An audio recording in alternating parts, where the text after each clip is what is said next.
Dans une correspondance adressée au président du groupement des entreprises du Cameroun, GICAM, le ministre des Finances annonce la suspension de l'imposition globale des avantages en argent versés aux salariés.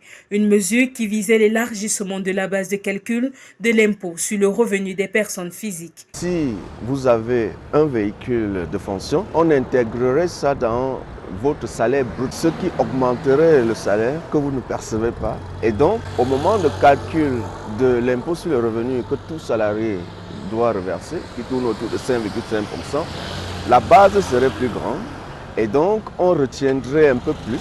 Le revirement du gouvernement dans la correspondance de Louis-Paul Motazé ferait partie, selon certains économistes, d'une stratégie. L'on aggrave une situation qui était déjà grave et puis on revient à la normale et les gens se sentent soulagés comme si on avait amélioré quelque chose. Et maintenant, le ministre suspend comme si c'était une faveur. Pour l'Association camerounaise de défense des droits des contribuables, la décision de suspension du MINFI fait partie de la procédure.